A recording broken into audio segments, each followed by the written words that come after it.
السلام علیکم، میں ہوں محمد عزیز قادری۔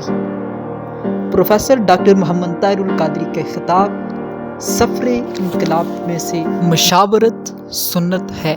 نبی کریم صلی اللہ علیہ وسلم صحابہ کرام رضوان اللہ علیہم اجمعین کے ساتھ کثرت سے مشورہ فرماتے تھے۔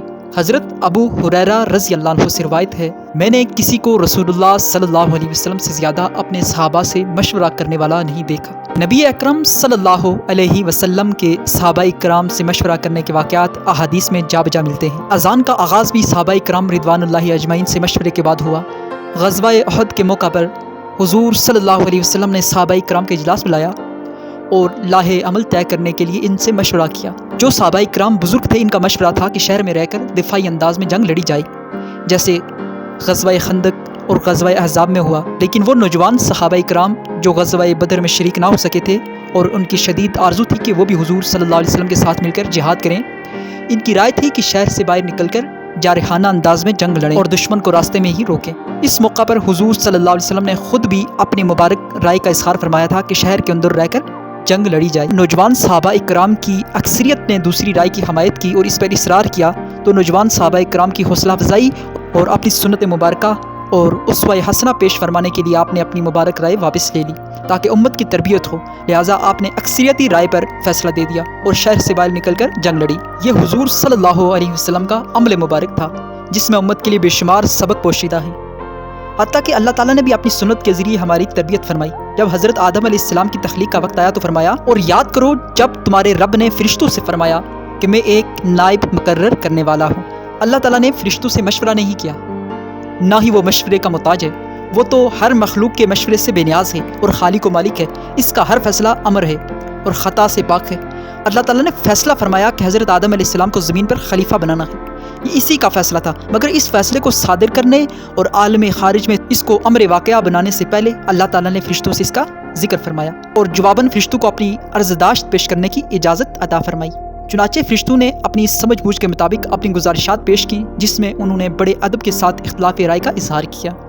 انہوں نے عرض کیا کہ اے باری تعالیٰ جسے آپ خلیفہ بنا رہے ہیں، وہ تو زمین میں جا کر خون ریزیاں کرے گا اور دنگا فساد برپا کرے گا۔ فرشتوں نے مشورتاً مقابلے میں اپنا ذکر بھی کیا کہ ہم ہر وقت تیری تسبیح و تحلیل کرتے ہیں، لہٰذا اگر ہم میں سے کوئی خلیفہ بنایا جاتا تو بہتر تھا۔ اس پر اللہ تعالیٰ نے ان کی بات کو یوں ہی مسترد نہیں فرمایا، حالانکہ اسے اس کا بھی اختیار ہے کیونکہ وہ خالق و مالک ہے، بلکہ علمی اور عملی جواب فرمایا۔ سورہ بقرہ کی آیت نمبر 30 ہے، بے شک میں وہ جانتا ہوں جو تم نہیں جانتے۔ اللہ تعالیٰ فرشتوں سے فرماتا ہے کہ تمہاری نظر صرف ایک پہلو پر ہے، میں دوسرے پہلو کو بھی جانتا ہوں جو تمہارے علم میں نہیں ہے۔ یہ علمی جواب تھا، اور عملی جواب یہ دیا کہ معروضی صورتحال ان کے سامنے رکھ دی۔ حضرت آدم علیہ السلام کو تمام اشیاء کا علم دیا اور فرشتوں کے سامنے اس علم کا اظہار کرایا۔ پھر فرشتوں سے پوچھا تو وہ نہ بتا سکے اور عرض کیا، سورہ بقرہ کی آیت نمبر 32 میں، ہمیں کچھ علم نہیں مگر جتنا تو نے ہمیں سکھایا۔ یوں اللہ تعالیٰ نے فرشتوں پر عیاں کر دیا کہ حضرت آدم علیہ السلام علم میں ان سے فائق ہیں۔ دراصل اس پورے واقعے سے رب العزت نے انہیں باور کرا دیا کہ انسان کے اندر فساد انگیزی کا عنصر تو موجود ہے، مگر ساتھ ہی میں نے اسے علم اور شعور کی پختگی بھی عطا فرمائی ہے، جس کی مدد سے وہ فساد انگیزی کی جبلت پر قابو پا لے گا۔ فرشتے حقیقت کو سمجھ گئے، لہٰذا حضرت آدم علیہ السلام کے سامنے سجدے میں گر گئے۔ اس واقعے سے یہ ظاہر ہوتا ہے کہ اگرچہ اللہ تعالیٰ نے فرشتوں سے مشورہ نہیں کیا اور نہ ہی یہ مشورہ طلبی ہے، لیکن اس میں انسانوں کے لیے غور و فکر کا بہت سا سامان موجود ہے۔ ایک اہم نقطہ، فرشتے کان تھے، وہ اللہ تعالیٰ کے احکامات کو نافذ کرنے والے تھے۔ خدائی انتظام اور انصرام ان کے سپرد تھا، اس لحاظ سے وہ خدائی کارکنان تھے۔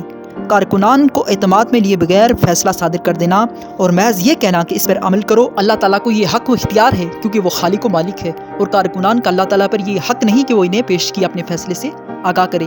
یہ حق مخلوق میں سے کسی کو بھی حاصل نہیں، مگر اس کے باوجود اللہ پاک نے فرشتوں کو اپنے فیصلے سے قبل از وقت آگاہ کیا، انہیں گفتگو کا پورا موقع دیا، اور جب وہ مطمئن ہو گئے تو پھر اپنے فیصلے پر عمل درآمد کیا۔ یہ سارا واقعہ انسانوں کے لیے اپنے اندر یہ درس رکھتا ہے کہ جب کبھی وہ کوئی اہم فیصلہ کرنے لگیں تو اپنے ساتھی کو لازمی طور پر اعتماد میں لیں اور مشاورت سے فیصلہ کریں۔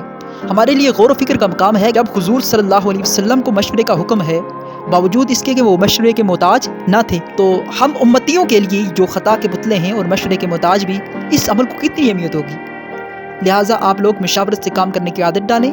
ہماری تحریکی اور تنظیمی زندگی میں جو خرابیاں پیدا ہوتی ہیں، اس کی وجہ یہ ہے کہ اکثر لوگ مشاورت کی بات کرتے ہیں مگر اس پر عمل نہیں کرتے۔ آپ کو اس پر عمل کرنا ہے تحریکی زندگی میں جب بھی کوئی مسئلہ پیش آئے تو یہ عادت بنا لیں اور آیت قرآنی پر عمل پیرا ہوں، جیسے کہ اللہ پاک نے سورہ شورا میں فرمایا، اور ان مومنوں کا کام باہمی مشورے سے ہوتا ہے، ہر کام مشورے سے کریں گے۔ سیدنا فاروق اعظم سے روایت ہے، مشورے کے بغیر خلافت نہیں۔ چنانچہ جو حکومت اور خلافت مشورے کے بغیر ہو وہ جائز ہی نہیں۔ وہ لوگ جو اپنی تنظیمی اور تحریکی زندگی میں مشوروں کو کوئی اہمیت نہیں دیتے، وہ برسر اقتدار آ کر مشاورت کا تقدس کیسے قائم رکھ سکیں گے؟